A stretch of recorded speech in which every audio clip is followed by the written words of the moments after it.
주말 동안 있었던 정치 현안을 다루는 시간 정치 토크. 오늘도 두 분의 패널 모셨습니다. 더불어민주당 박범계 의원 네, 어서 오십시오. 반갑습니다. 미래통합당 조혜진 의원도 어서 오십시오. 예, 반갑습니다. 조혜진입니다.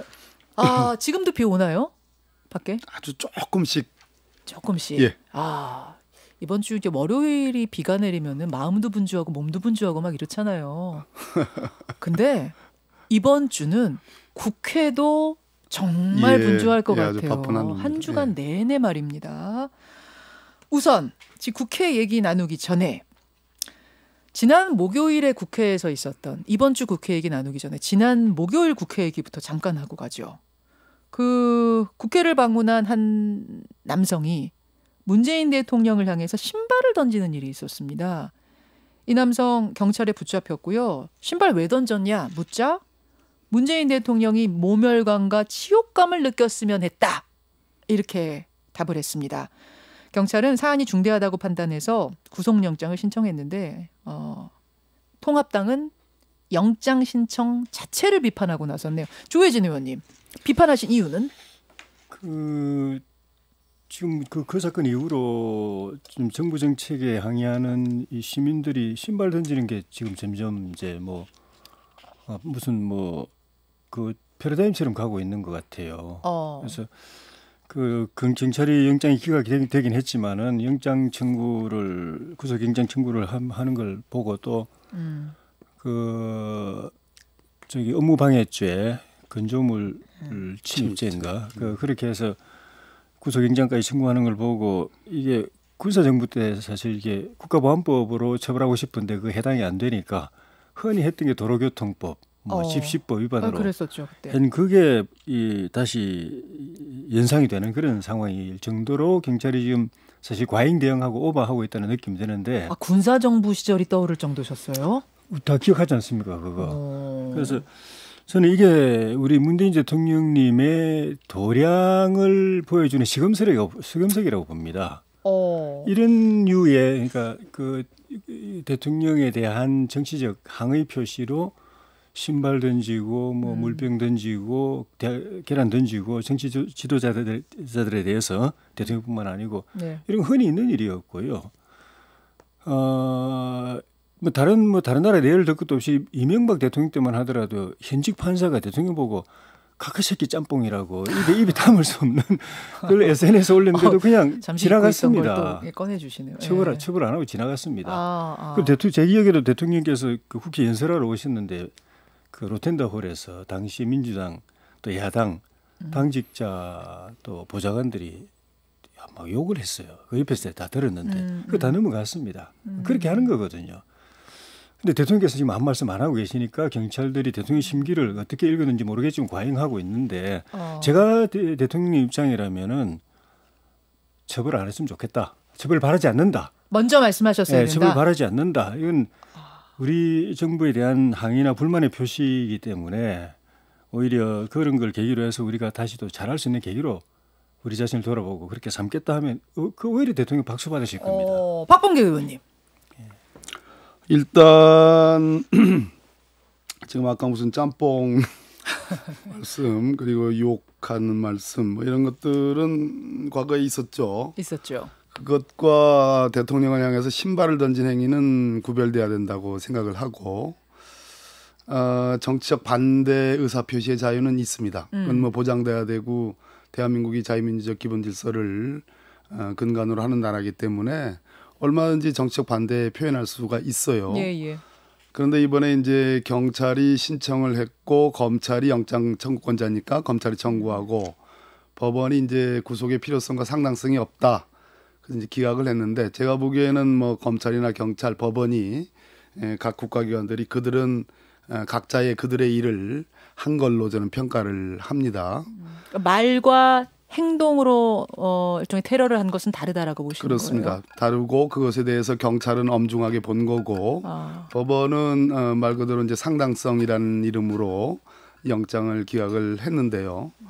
저는 이렇게 생각합니다. 그러니까 욕을 하는 것, 말로서 표현하는 것과 직접 대통령의 신체 근처에까지 신발을 던진 행위는 분명히 구별돼야 되는 거고 그것이 더더군다나 대통령이 국민을 대표하는 양 기관 행정부의 수반으로서 대통령이 국민의 대표기관인 국회에 와서 시정연설을 하는 그 자리에 본인은 사실상 본회의장에 들어가려고 했었다.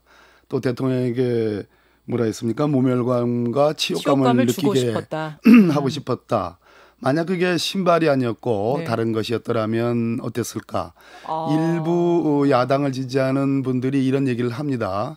대통령이니까 영장을 청구해서는 안 된다. 대통령이니까 영장이 기각돼야 된다. 이런 말씀들을 하시는데 반대로 대통령이기 때문에 영장을 청구해서는 안 된다는 그 말 자체는 잘못됐다고 생각합니다. 한쪽에선 신발 테러라고 하고 한쪽에선 지금 신발 열사라고 부르고 뭐 그렇더라고요. 이 행위가 갖고 있는 위험성이 대단히 큽니다. 국회 내에서 대통령에 근접한 그런 측면이 있기 때문에 그 위험성은 위험성대로 평가하는 것이 좀 마땅하다 이렇게 생각합니다. 알겠습니다. 양쪽의 의견이 이렇게 다른 가운데 뭐 일단은 영장이 기각이 된 거죠. 구속영장은 지금 기각이 된 상태. 자, 여러분의 의견은 보내주시고요. 이번 주 청문회 얘기로 좀 넘어가 보겠습니다. 청문회. 오늘은 김창룡 경찰청장 후보자 청문회가 있고 23일 목요일에는 이인영 통일부 장관 후보자, 다음 주 월요일 27일에는 박지원 국정원장 후보자 인사청문회가 예정이 돼 있습니다. 조희진 의원님, 지금 통합당에서 가장 문제 삼는 분은 누구예요?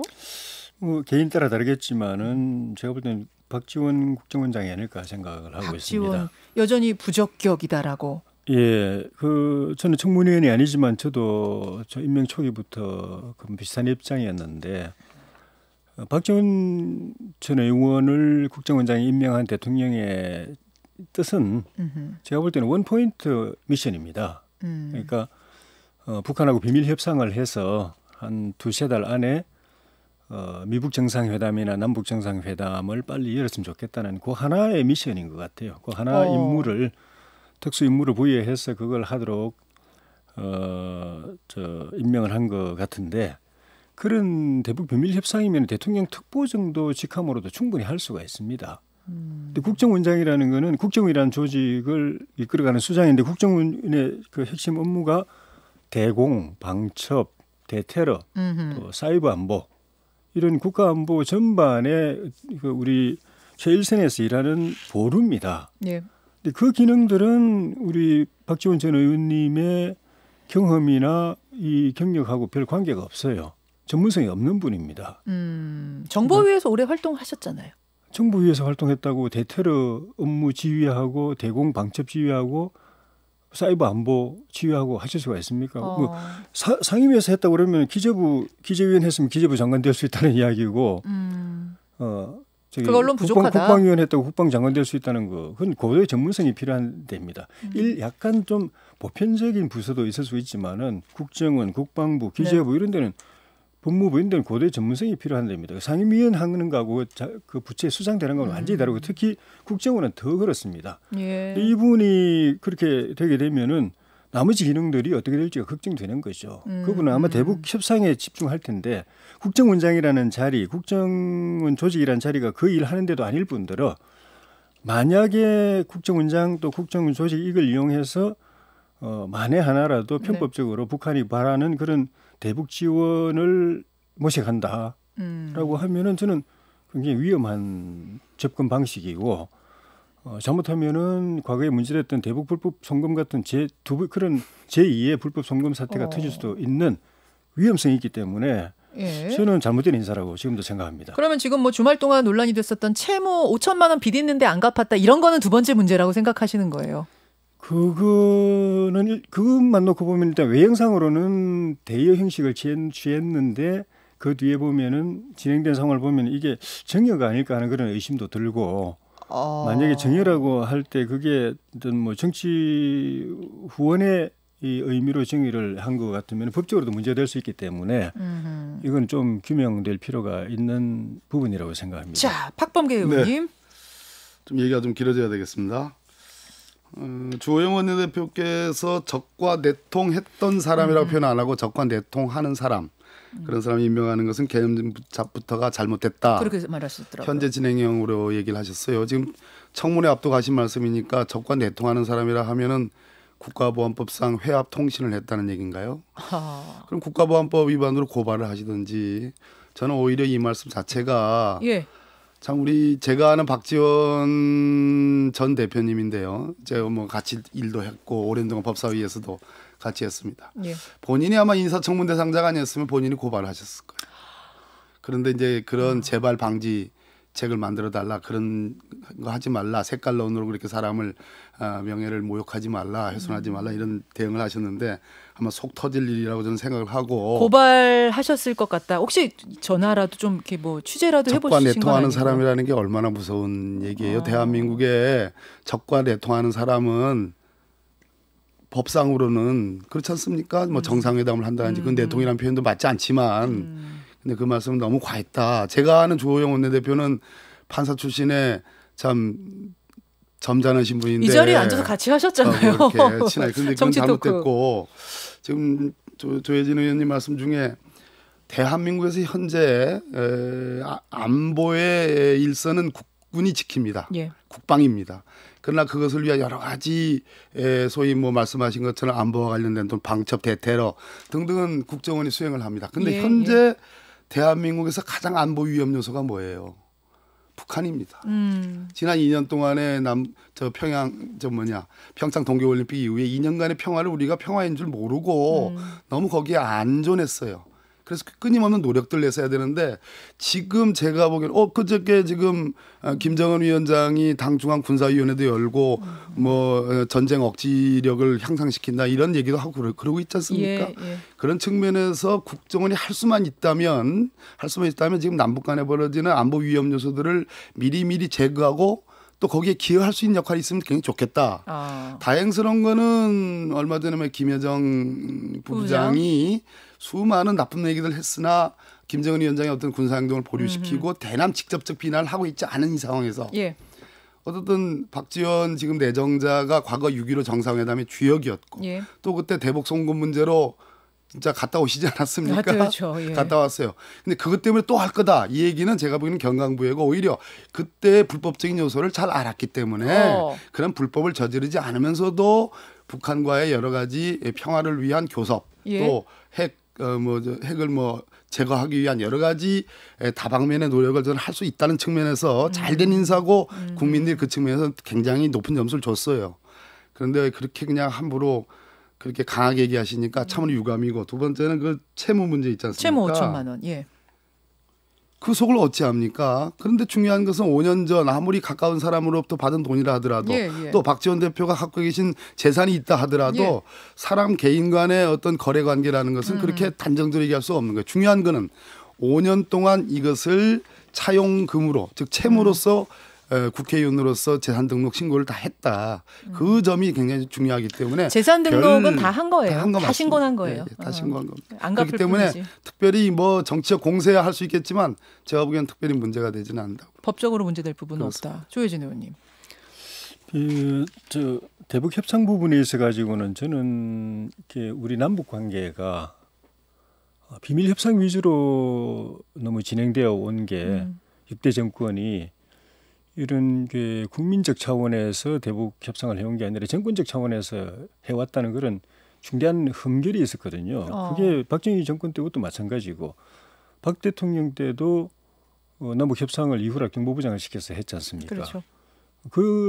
사실 그는 개선해야 될 부분인데 민주화된 이후의 정권들도 똑같이 그걸 답습을 하고 있어요. 그러니까 협상을 물론 남북 관계 협상이라는 게 100% 공개리에 투명하게는 할 수 없고 비밀 협상 부분이 있을 수도 있지만 그 부분이 너무 지나쳐 가지고 또 그 일을 갖다가 비밀 업무 안보상 비밀 업무를 수행하는 국정원에다가 그걸 맡기는 바람에 국정원 고유 업무하고 반대되는 미션을 자꾸 주니까 국정원이 헷갈리는 거예요. 혼란스러울 수 헷갈리는 거예요.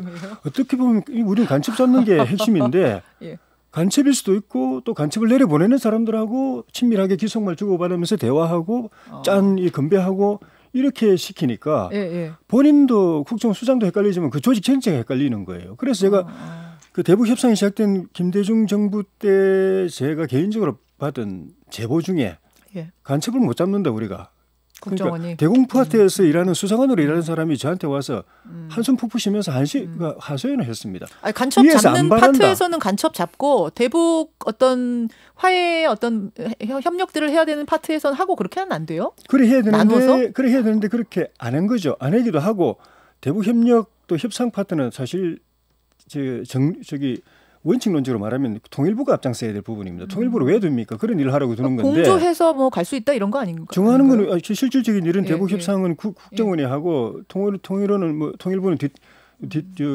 뒷수습이나 하는 그런 구조로 지금 만들어 오고 있지 않습니까? 알겠습니다. 거기서 문제가 있기 때문에 그래서 이번 인사도 그 발상의 연장선상에 있기 때문에 국정원을 개혁해야 될 정부가 과거의 그 잘못을 답습하고 있기 때문에 잘못된 인사라고 보는 거죠. 국정원이 헷갈릴 수 있다. 박지원 국정원장이 가면 헷갈릴 수 있다. 지금 이게 이제 통합당 얘기인 것 같고, 이거 빨리 마무리하고 이인영 후보 얘기로 갈까요? 마무리해 주십시오. 국정원의 기능을 그렇게 간첩 잡는 일로 단정하는 것, 그것이 아니기 때문에 지금 국정원법 개정안, 국정원 개혁도 지금 조희진 의원님은 찬성하는 것처럼 지금 말씀하셨는데 그 내용 중에 대표적인 게 국정원은 간첩 잡는 일 하지 마라. 대공수사권을 없애고 그건 경찰로 이관해서 지금 그렇게 개혁 법안이 나와 있고 국정원의 한 일 중에 북한과 무슨 지금 우리 김현정 앵커께서 협조한다. 협조가 아니라 협력도 아니고 프로젝트를 같이 한다 뭐 이런 거. 아니요. 그것도 아니에요. 그것은 말씀하신 것처럼 대통령이 하시거나 또는 통일부가 하거나 또는 외교부가 하거나 등등이 여러 부서가 종합적으로 하는데 그것을 위한 긍정적, 부정적, 적극적, 소극적 모든 정보들의 탐지와 분석은 국정원이 할 수밖에 없어요. 그것을 협조로 단정할 수도 없는 것이고 간첩 잡는 걸로 단정할 수도 없는 거예요. 그러니까 그것은 너무나 많은 사람들이 자세히 알 수도 없는 것들 그런 것들을 국정원이 하는 겁니다. 그것이 소위 이제 간접적 또 밀행적 또는 비공식적 그러한 행동 방식인데 그것을 여기서 우리가 단정적으로 얘기할 수는 없는 거예요. 또 박지원 내정자는 아까 정보위 뭐 상임위 간다고 해서 기재위원 하면 당연히 기재부 장관 후보가 될 수 있는 겁니다. 정보위 했기 때문에 정보원장 후보가 될 수 있는 거예요. 아무런 저는 문제가 없다고 생각해요. 알겠습니다. 그러니까 좋은 정보, 나쁜 정보 할 것 없이 정보를 취합하는 일입니다. 역할. 이거를 협력이라는 말로도 표현하기 어려운 뭐 그런 경계에 있다는 말씀이신 것 같아요. 여기까지만 얘기해도 박지원 국정원장 후보자 청문회 상당히 뜨거울 걸로 예상이 되고 또 한 사람 이인영 후보자인데요. 아들의 유학이 계속 논란입니다. 자, 통합당에서 어떤 부분을 문제 제기하는지 짧게 핵심만 알려주시죠. 유학 부분은 이제 유학 자금이 그 스위스가 물가가 세계에서 3위로 높은 데인데 스위스. 많이 들지 않았겠는가. 축소해서 지금 보고하고 있는 것 아닌가. 또 그 자금을 어떻게 정상적으로 조달했는가. 그런 문제들이 있는데 제가 사실 문제로 느끼는 거는 그런 자금도 자금이지만은 학생운동 때부터 반미자주를 외쳤던 사람들의 정부 여당의 지금 똑같은 행태가 그거예요. 그래놓고 본인들은 애들 다 유학 보냅니다. 그중에서도 미국에 제일 많이 보냅니다. 미국 교육 시스템을 그렇게 신뢰하는 건지. 그리고 국내에서는 자사고 특목고를 뭐 특권학교라고 해서 다 강제로 문 닫게 하면서 본인들은 중학교, 고등학교 때부터 미국의 유수한 사립고등학교나 뭐 기족학교에 다 보냅니다. 그럼 우리 국민들은 이 국내에 가둬서 그 우물안 개구리처럼 살게 하고 자기들은 넓은 세상에서 살려고 하는 건지 또 국민들은 개천에 붕어 가재로 만족하며 살게 하면서 본인들은 구름 위에 용처럼 살려고 하는 건지 그 이중성에 국민들은 더 환멸을 느끼는 것 같아요. 박범계 의원님, 이거 뭐 어떻게 답변하시겠습니까? 답변 정말 마음껏 지금 조혜진 의원님께서 마음껏 말씀을 하시네요. 반미자주까지 나오셨는데 지금 언필칭 유학을 보냈다고 이제 거론되는 분들, 저희 민주당의 인사들이시고 또 이인영 지금 내정자 이제 아들이 그 대안학교란 건가요? 이제 파티라는 그 교육기관에서 4년간 있다가 이제 스위스 바젤의 디자인 학교에 유학을 1년 정도 갔다 온 건데요. 거기에 드는 생활비, 체제비까지 다 합쳐가지고 한 3천만 원 정도. 그것이고 이제 공식 유학 비용은 1,200만 원 정도. 1,200. 그 정도면 납득 있는 정도의 저는 범위라고 생각하고 그거 자체가 호화 유학이거나 또는 무슨 명품 유학이거나 뭐 그런 비난을 받을 일은 아닌 거고 오히려 몰라 저는 뭐 아직 유학을 못 보냈습니다만 유학을 갔다 오는 것 자체가 뭐 문제시 삼고 뭐 죄악 삼는 것은 잘못됐다고 보고 반미 자주까지 동원할 필요는 없다고 생각을 하고요.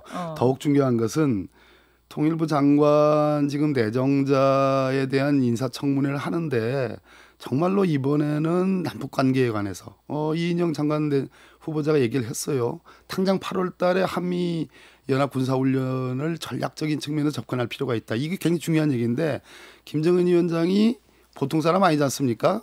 저 입에서 무슨 얘기가 나올지 모르는 그런 사실 걱정을 갖고 보는 사람 아니겠어요? 그런데 당중앙 군사위원회에서 다행스럽게도 대미 메시지가 없었단 말이에요. 핵 얘기도 없었어요. 그 얘기는 8월에 있을 예정인 한국과 미국 사이의 연합군사훈련에 대한 것을 지켜보겠다라는 얘기거든요. 그런 측면에서 이번 이인영 장관 인사청문회는 그런 것이 정말 주요 쟁점이 돼가지고 제대로 하는 그 정말 그 평화에 기여할 수 있는 그런 청문회 됐으면 좋겠는데 그런 생각이 들고 또 아들 문제, 자식 문제와 관련된 인사검증에 정말 그 이번에는 가이드라인 어디까지가 그것을 아들 문제에 대해서 부모가 책임을 져야 되는가. 유학 가는 데서 직접적으로 이인영 장관이나 이인영 장관의 부인께서 직접 관여했다라는 어떠한 근거도 지금 나오고 있지 않습니까? 자, 그 부분 조혜진 의원님과 가라 너 가기 싫다는 사람을 막 해서 보낸 게 아니라 성인 자식이 가겠다고 하는데 그러면 국회의원 부모가 어떻게 하느냐 이 부분인 것 같아요. 조 의원님. 그 좀 전에 말씀드린 게 이제 저희 당에서 제기하고 있는 이제 유학과 관련된 의혹이고 이제 그 부분은 이제 그 본인 해명은 있었지만 확인돼야 될 부분, 특히 엄마 찬사를 이용했느냐 아니냐. 체류비, 학비 이 부분 말씀하시는 거예요? 그러니까 그 학교 가는 과정에 그 이사인 어머니 나중에 이제 이사가 되신 그 어머니가 어떤 역할을 했는가 하는 그런 문제하고. 만약에 그런 역할을 했다면은 뭐 관여가 됐을 수도 있는 것이고 그 시기가 언제인지는 좀 이제 확인해 봐야 될 필요가 있지만은 그 이사가 되신 시기 또 학교로 유학을 가는 시기 이렇게 확인해 볼 필요가 있지만은 그 다음에 나머지 부분들은 부모님이 보내기 싫은데 애를 억지로 보낸 부모님이 있겠습니까? 아니, 국회의원의 성인 자녀가 유학 가는 것까지 왜 보냈느냐 이렇게 말하는 건 좀 과한 게 아니냐라는 문자들이 옵니다. 부모님하고 상의 안 하고 본인이 그냥 갔겠습니까? 그럼 부모가 말려야 한다? 그런 건 아니지만은 뭐 입학하는 과정, 학교 선택, 거기서 생활하는 거 어느 나라로 갈 것인가, 그리고 비용은 어떻게 조달할 것인가 부모님하고 다 상의해야 될 부분이고 있는데. 자비로 간 게 아니기 때문에 부모님이 그걸 마련할 그 생활비나 학비 마련할 대책 세워야 애를 보낼 수 있는 것 아닙니까? 그거는 그 보내기 싫은데 애가 가는 거 할 수 없이 그냥 보냈다고 말할 수 있는 게 아니죠.